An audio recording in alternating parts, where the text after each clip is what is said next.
this is our first book club meeting for the year. So welcome back, everybody. I'm super excited to have everyone here and that we are getting started again. We are reading How to Win Friends and Influence People by Dale Carnegie. I did download the original edition. I can't imagine if you're reading something else that it's very far off. I think Natalie and I did the same book, but David, I don't know if you downloaded the original or something a little bit newer. It looked like it had been updated. I guess I should look at you through here and not next to me. I got this one. I think it's the old one. Yep. So we're all reading the same thing. That is 1912. Yes, that is perfect. And we are going to review chapters 1 through 3 today. And chapter 1 is if you want to gather honey, don't kick over the beehive. So I am in love with this book. I think communication is the number one key to success. I think learning how to speak to people and learning how to get people to do what you want is important, whether it be your kids, your spouse, someone you are in business with. And so in this chapter, the first part that he kind of talks about are all the criminals, right? Like all the different people that committed these different crimes and how they didn't realize they had done something wrong, or how they didn't feel like the blame should be put on them for whatever reason. There was either a reason they did it or they just cognitively did not believe something was wrong. How often do we run into this? Like how can you kind of relate this to your family life or to your business life? It's like the perfect scenario. Everyone's a victim in their lives. Go ahead, David. I don't know if they can hear you. Hold on, let me move my computer so y'all can hear David. Oh, well. Sorry. So I feel like rationalization kind of comes easy. I feel like, and it's especially when, if there's something difficult you're trying to go through, or if there's just, something hard that needs to be done, or if there's something you just don't like. A lot of the times I feel like it's pretty easy to either dissociate or rationalize, well, I'm doing this because I need to do X, or I need to do Y, or I need to do Z. And so it's like that part's kind of easy, and all of us do it. So it's just like, I feel like this book almost kind of this chapter specifically kind of took it from a standpoint of, instead of fighting with the wall or fighting up the waterfall or whatever it is, like just work with it, and he almost kind of finds these ways to take people that are rationalizing these things and then finding a way to make whatever his idea is their idea, or kind of seeing the correlation between the two. And then he also kind of talks about like understanding. It kind of makes it like a different task. But I don't know, this whole chapter was really kind of interesting. Craig kind of brought up a good point. I hope he's going to talk about it, but he was pointing out how, one of our presidential candidates is kind of who he was thinking of the whole time as he was kind of talking through, like, some of the previous criminals and all that kind of stuff. So that was my thoughts of the first chapter. Sure. I think I can't remember. I did chapters 1 and 2. I'm not sure if 2 was part of it or not, or just chapter 1. But yeah, they kind of blended together. I'm sorry if I went ahead, but I did. I went to chapter 2. So you were supposed to read through 3. Oh, so I didn't go far enough then, apparently. Well, it said I think it said section 1, but I guess it was by chapters. I'm like, no, what was chapter, section? I probably should have asked you what you meant by section 1. So that being said, yeah, as far as the first chapter, I thought it was definitely interesting as far as how people don't see themselves in the same way that everybody else in the world will see them. Everybody has their own kind of insight as far as what they're looking and what they're doing and how they kind of interpret something that was happening. Again, I think it was very interesting in regards to the person who literally just someone tapped on his shoulder and then he shoots him. Well, they bothered me. Well, of course I'm going to shoot him.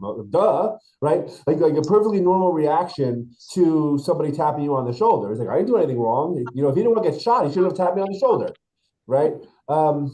that obviously that was very interesting, and obviously kind of rolls into the other chapters. And obviously, whatever, I'm talking about Trump, right? I mean, that's kind of the person that I'm speaking about, who doesn't see and just I'm perfect. I'm perfect. I'm perfect. Oh, you're a liar. No, I'm not a liar. I'm the best. I'm the most truthful person in the entire galaxy, even all times of history. Right? There's nobody who tells more truth than I do. What? I mean, first of all, I mean, it's not even a reality, right? But in his reality, it is 100% the truth. Like, I am the most truthful person in the world. I kind of went into more kind of lore, the whole issue, feeding into it to some extent as well. At the same time, I'm sure Hitler thought he was right. 99% of Germany thought he was right during World War II. I mean, he was voted in with almost everybody. He was literally murdering people. And the entire country said, thumbs up, Hitler, we love you. And the world wasn't even paying attention at that particular point. But I mean, the entire country of Germany supported Hitler murdering people. Now, looking in hindsight, the entire world's like, what the hell were we thinking at the time? But at the time, yeah, hey, Hitler's like, yeah, thumbs up, good guy. He's got a good vision. Anyway, so that was my comment. But yes, I mean, in the sense of, it is very difficult for to see the shortcoming, right? And I guess obviously as we go into it, it's much easier to see the positives. And so you kind of inundate people with, hey, that's great, that's great, that's great, that's great. All of a sudden, all the that greats are what they're focusing on, and they're not worrying about all the negative side. And you get that much more further because people want to feel good about themselves. And people are saying, yo, you did a great job. Oh, let me do that again. That felt good. Right? As opposed to, oh, you did this bad. Well, screw you. I'm going to do it again the same way because I'm right. And I think that's in nature of humanity. I mean, whether it's one of our character flaws or not, we definitely have, the humility is definitely a trait that I think is a great trait, but 80% of human population has zero. They can't even grasp that concept. I can't be wrong. Anyway, food for thought.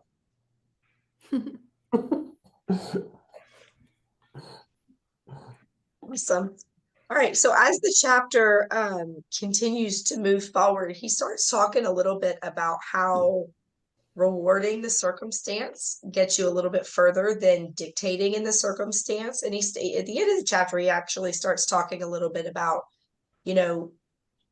treating people the same way God treats people, right? Like just forgiving with a very forgiving heart. And as I was kind of reading through this chapter, it really hit home because one of my goals this year is to love like Jesus, right? When Jesus says you're forgiven, you're just forgiven. When Jesus, like, he sees past your flaws to who your heart really is. And so it was kind of a cool thing to read because it kind of, I guess, correlated like my goals with affirmation that they're going to actually work, I guess, a little bit. And so he starts talking about rewards, and he tells a story about a contractor that was trying to get people to wear hard hats. And they wouldn't put the hard hats on, wouldn't put the hard hats on, wouldn't put the hard hats on. And he changed the way he was talking to the same people. And all of a sudden, not only are people putting hard hats on, but they were encouraging their friends to put hard hats on, and they were actually following the rules of the business. Have you guys ever been in a situation, or have you guys ever kind of tried this at all, or is this something you're thinking about trying in your lives? And the best way for me to explain to do it is kind of another one of my goals in 2024 is not acting on my first reaction, right? I think a lot of us act on our first reaction and we justify that, right? And that's why we feel like shooting somebody for knocking on my window when I'm not supposed to be making out on a dirt road and it's the police officer. It's okay, right? And so what do you guys think about that? Like, how do you think coming from a place that's not criticizing something for something that you maybe would originally criticize them for, how do you think that is going to change your relationships and impact your business this year? I feel like this is why reverse psychology works so well. Like, because it's like I can even just think to myself as a kid. And it's like anytime my mother was like, don't you do that, I would just go do it. And I feel like after a while, my dad kind of picked up on it. And so he started doing reverse psychology. And it was almost like he just had me in the palm of his hand. because he would just say something a different way than my mom would say it. And next thing you know, I would be wanting to do whatever it was he said to do. And it's like, sometimes I just feel like it works. And I feel like this chapter, he does a really good job of almost kind of explaining why it works. Obviously, I don't know if it's the exact same thing as reverse psychology, but it's Sounds a good. huge aspect of it. Yeah, I mean, I definitely, comes to client management for sure. I mean, I do it very well. I think I did okay. I do an okay job because sometimes my fault is sometimes I get a little bit overcommit to things in general. I don't like saying no, and so I'm yes, clients. Yes, I can do 20 hours of work for 10 different clients in the next 24 hours. I'll tell everybody yes. Well, that was kind of stupid. Right? I mean, they all got their yeses, right? So now I got to deal with now I got to deal with the repercussion of me not really paying attention to what I'm doing to some extent. But kind of giving the positive affirmations, if you will, to the client, all of a sudden they're very extremely disarmed, right? First of all, and talk about humility, right? Yep, I messed up. I'm sorry. All of a sudden they want to yell at me, but they don't know what to say because I just said, yep, you're right. Right? Yeah, yep, got it. No, so I mean, I think kind of utilizing that and kind of listening, kind of getting clients, I think is going to very help, kind of making sure that, oh man, my attorney loves me. They're all over it. So I'm giving them the positive reinforcement and kind of making them feel that worthy in that sense, and not kind of knocking them down. Oh, I can't believe, whoa, you started a business without forming an LLC. What are you, stupid? Right? Well, they're probably not going to hire me, right? Oh man, if you would have done this, think about all the positives, right? Oh, that's really great. A great example. We're talking with a client. I think I got Laura in the business potentially. I don't know, but it was a client that came to me for estate planning, and they were super happy because they had about almost $1 million home that was paid off for thing. And I was like, well, that's all great, but wouldn't you like to make money about it? And why would you store money on a couch? And then all of a sudden, they're like, wait a second, great, I got $1 million sitting in a couch cushion. What the hell am I doing? Right? And kind of gave them the positives through it. And all of a sudden, they're doing exactly what I wanted them to do in the first place. Okay, I want to get Laura business. Well, how do I get Laura business? I convince these people to sell their house or to do something or buy more real estate is really what it was. You should pull out money to buy real estate is what my argument was. And at the end of the conversation, they were doing everything I told them. In that sense. Now it kind of also goes back to even to the old adage, right? I mean, flies with you can catch more flies with honey than whatever the rest of the expression is, right? Vinegar. I used to use that on my daughter all the time.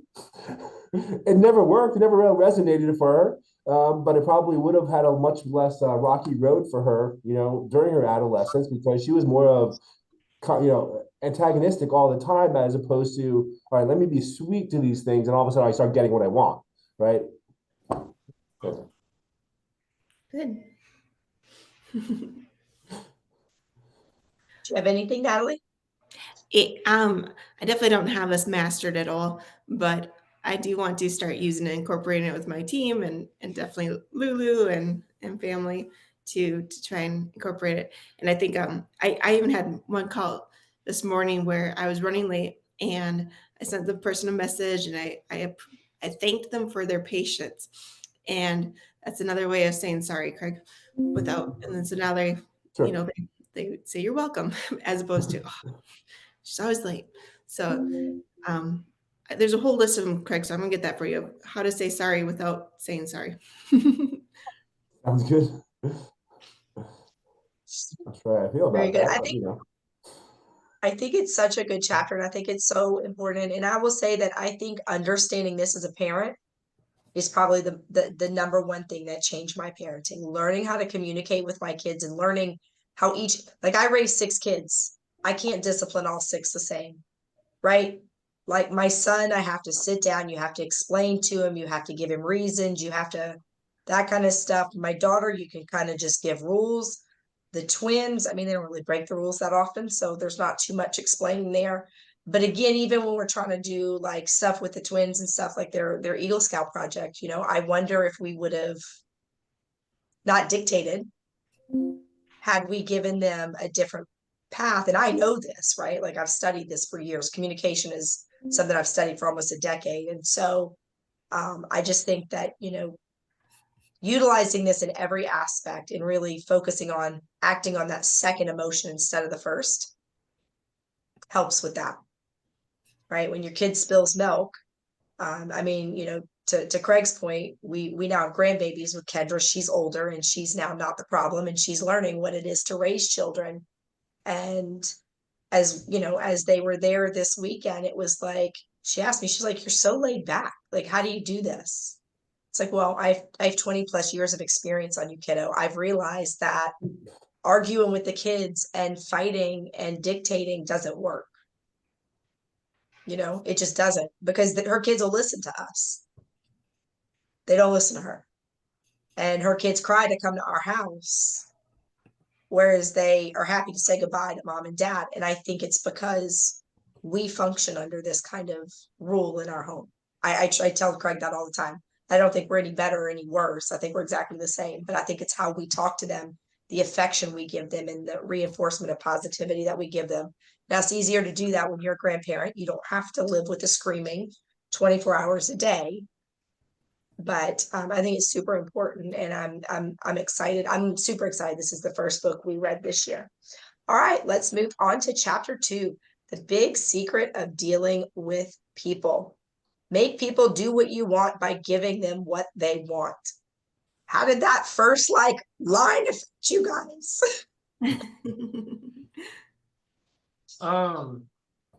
I've been doing a volunteering thing for a fraternity that I pledged my freshman year. And the second chapter made me kind of think of that, kind of give them what they want in order to kind of get what you want. Because right now it's essentially, it's kind of like, with a bit of a situation going on, they're trying to get what they want.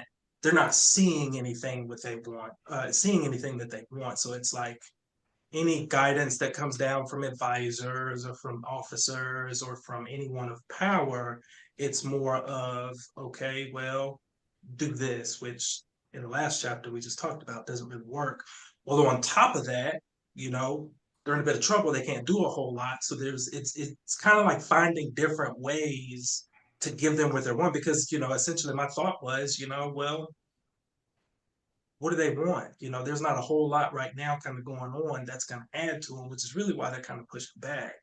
So kind of hearing this chapter, it was like, okay, well, we got to sit down and really kind of think about what is it that they want, and how can we kind of give them that, or even kind of give them the promise of that far enough to kind of give in a sense. But I don't know. It's kind of interesting thinking about it, because it's just like, okay, well, goes back to some of our other books where it's just like, well, you got to open up that hand first before things start to come your way. But it's just like, sometimes when you don't have things coming your way, it's hard to open that hand. So that was my thought. As I was reading this chapter, there was a whole bunch kind of going through my brain, like, how do you know what they want? How do you how do you make sure you get there right? Listening. So that was kind of the solution, right? Listen to understand and to hear.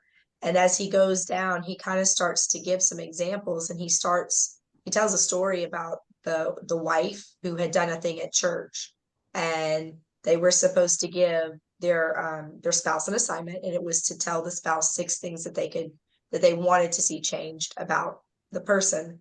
And this particular husband decided to give 6 roses and say that there was nothing that he could change, despite the fact that there was probably a laundry list of things that he really wanted to change.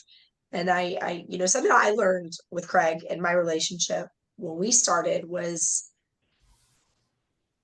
I met him where he was, and I loved him despite of the things that got on my nerves, right? Like, he doesn't fold towels right, but I still love him.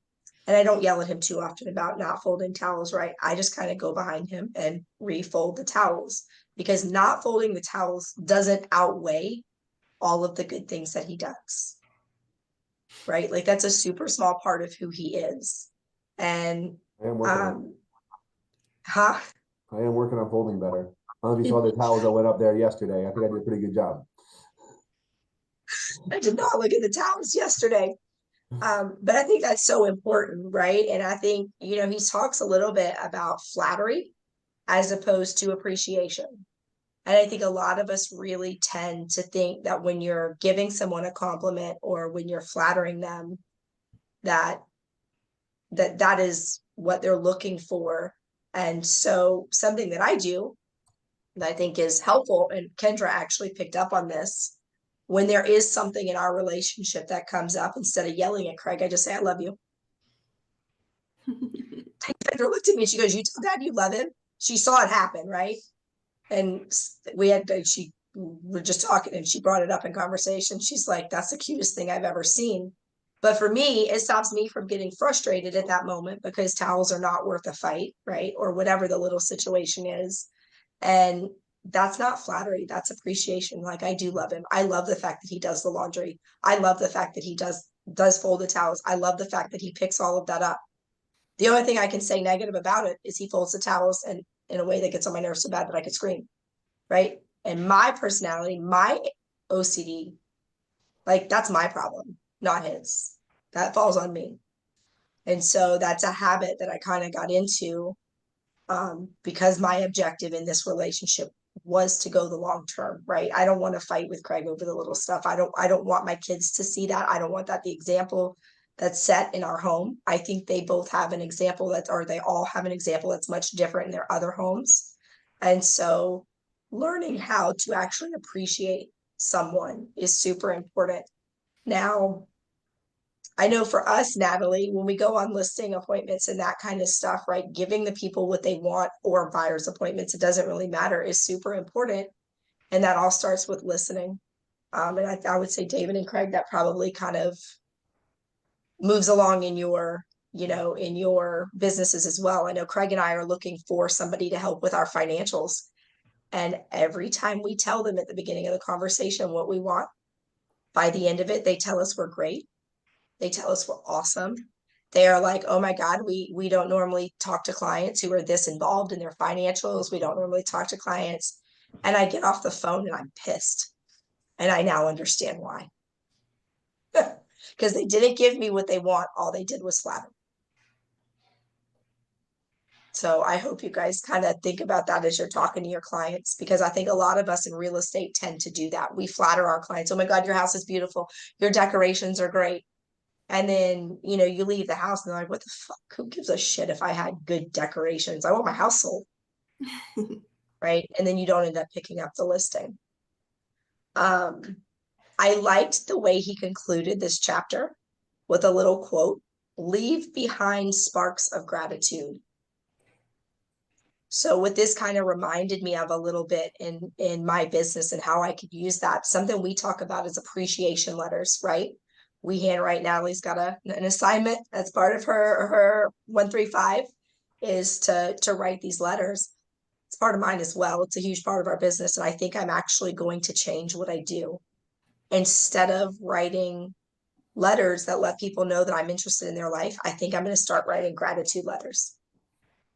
Mm-hmm. I think every letter that I write will say thank you in some way. And I'm interested to see how that will kind of shape my business this year. Do you guys have anything else on I feel like chapter 2 and chapter 3 were kind of a little bit of one and the same. Do y'all have any other input on chapter 3 or chapter 2? No, I just really appreciated kind of how he differentiated between appreciation and actually just flattering someone. I feel like flattering someone is really more for what can I get out of you, as opposed to appreciating somebody. It's almost like saying, what can you do for me, without even really doing it? Because once you do that, essentially what it leads to is now they want to do something for you because they don't want to feel like they owe you, right, at that point. Mm-hmm. I don't know if it was after the end of chapter 1 or 2, but that dad story that he referenced about the father who got on his child so many times during the day, and then at the end of the night he reflected on it. I thought that was a very touching story and a really good reminder of our little people in our lives.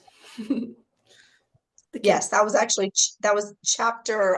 The father forgets was what he kind of called that section. And I think all of us as parents, as humans, it's so easy to point out all of the things that someone's doing wrong as opposed to the things that they're doing right. And it really is true. I mean, human nature, people want to please you. Like they actually want to do the things that you want them to do. And it's very simple to have people eating out of the palm of your hand. And I don't mean that ugly or like rude or, whatever, but I think it is very easy if you um give them what they want and give them praise and are positive. People are attracted to positivity. And I think if you live your life like this book is teaching you, I think it's very safe to say that it's the positive side of you that most people are attracted to. All right, on to chapter 3. He who can do this has the whole world with him. He who cannot walks alone. How does that kind of resonate with you guys? I mean, this chapter, the very first line is bait the hook with what the fish wants. So it's, kind of goes into a very similar conversation as chapter 2 does. But how does that, to me, the end part of that chapter is kind of where the most meat comes in. He who cannot walks a lonely way. How does that make you guys feel? He has a really good way of like writing like, to get you really kind of excited about what to read. And I almost feel like 1, 2, and 3 kind of almost piggyback off of each other. The first one kind of being, essentially you can't see your own shit, the second one kind of being, I remember the title of the second You chapter? walk lonely. If you can do it, you walk together. If not, the second chapter. Yeah, I'm sorry. The secret of dealing with people. right. And so it's like I feel like they all kind of flow together. So I've slightly lost my train of thought. I'm sorry. Someone came in, but I got this. Sorry, dog bark. People walk in. It is what it is. So my question was the chapter, the end of it. He who cannot walks alone, right? He who cannot listen and sympathize with other people and be so how did he put it? Not flattery, be appreciative. Right. Well, so at that point, how do you serve? It's like saying, how do you serve someone if you don't know how to serve? Right. You got to listen to really kind of, and really, this almost kind of goes back to kind of like you were saying, whenever you kind of sit down with an advisor and they'll kind of say, wow, we're not used to people being this involved with their finances. I can't tell you how many times I've personally said that, but I actually get excited when people are kind of in their books and really kind of know it, because to me, it's never really the want of I want my finances to be better or I want my taxes to be less. I feel like it's always more I want to understand like the financial outlook of my business, the financial outlook of my household, all of these different things. But as an accountant, if I'm still just hearing on the surface, well, I just want to pay less in taxes. Well, yeah, I mean, I can do that, and you will probably have absolutely no idea what I'm doing. But is that what you actually want? And in some cases that is what they want. But if you don't really listen, how do you serve that client, right? Because I could end up going on the back end, knocking off a bunch of taxes for somebody, and then looking at me like, "Well, you're not doing anything. I don't feel like this is working." And it's just like, well, you just saved like half on your taxes. Yeah, but I don't know what you did. How do I know they're not going to be knocking at my door? And a lot of those questions mean to me, well, I want to understand what you're doing under that, not I want to pay less in taxes. But again, if you're not really listening, how do you know that? How do you serve that client? Nice. I think Craig kind of hinted at it earlier. He had said, the point of, fail once and you're punished for life, but if you succeed, you get no praise, and how much that sticks with you. And so I really appreciated in his chapter about how he really pointed out that the greatest leaders are ones that do very, very minimal bashing, if anything at all, and only focuses on the praise. And that's definitely a very different perspective than how I see. Well, I mean, it's a lot that, or if you can master that, I think you're going to be doing really well. And it seems like an easy concept, but you definitely have to stop yourself. Kind of back to your point, Laura, about how, don't react on your first reaction, and avoiding that will help you to achieve that mastery. Mastery. That's a good word, Natalie. I like that book. Yeah, I don't know. I don't know why. I mean, the conversation. I know we're probably going left and right here on this, but it keeps popping in my head that issue with, I don't even remember, Laura, with Josh, and I wanted him to do an adult thing and fixing his own tires. And hey Josh, call the tire place, go make an appointment. Relatively straightforward request. Well, it quickly devolved into, are you stupid, Josh? You really can't make a phone call? Like, come on, you're 16, you're being ridiculous. There's negative. And then I'm dealing with 2 hours of a 16-year-old that is melting down on the front yard. Where I probably, looking back, and even a couple of weeks later, I made a comment to Josh, and it was a negative comment, and he got all hurt, if you will, and he kind of just, closed up and walked away, and probably took me like 30 minutes just to get him to admit, well, you made me feel bad, now I don't want to talk to you, right? Where, I probably could have gotten the call in 5 seconds if I would have changed how I introduced or how I dealt with the fact of me wanting him to do something. It was definitely, I would chose a negative way, and it blew up in my face. And then I'm dealing with, whatever's whatever to some extent. Still a parenting moment, if you will, on both sides. Yeah.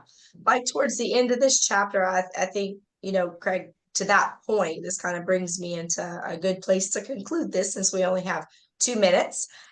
Seeing things from the other person's point of view, how can you help the other person? That's kind of what he starts talking about at the end of the chapter. And I think, to Craig's point, right, had we figured out and dug a little deeper as to why Josh had the anxiety to make that phone call, because to us, we've been making that phone call. I mean, I'm 44 this year.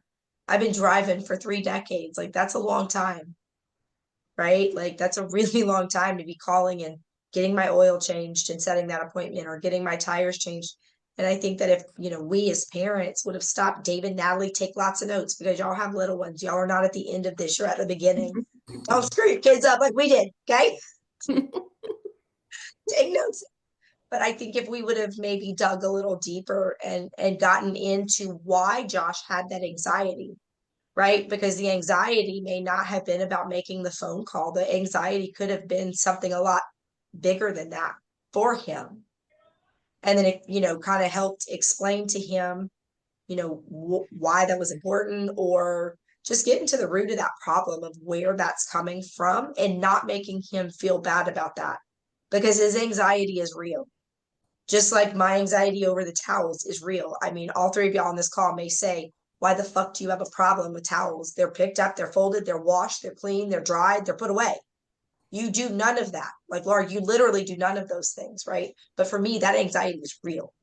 Like that stress is real. To open that cabinet and see shit out of order is real. And I think as parents and people and business owners tend to understand our anxiety, or our emotions are real. And we don't tend to put a lot of value on the reality of someone else's emotions. So I think that kind of how he concluded this chapter was amazing, because I think looking at the other person's point of view is super, super, super important. You each have 10 seconds if you have anything left to say, because we have 1 minute. I appreciated the Lincoln story. Yes, agreed. Natalie. It was a great book so far, and I'm glad he picked it, because it's easy read and it's a lot of connections. Perfect, Yes, for babe. sure. Agreed. It's off to a great start. I really look forward to the book. Seems great overall life positive. Perfect. I love it. All right. So for next week, babe, you have 1 extra chapter to read. It's chapter 3 in section 1. I would say let's do part 2, chapters 1, 2, and 3 as well. That'll be about an hour read.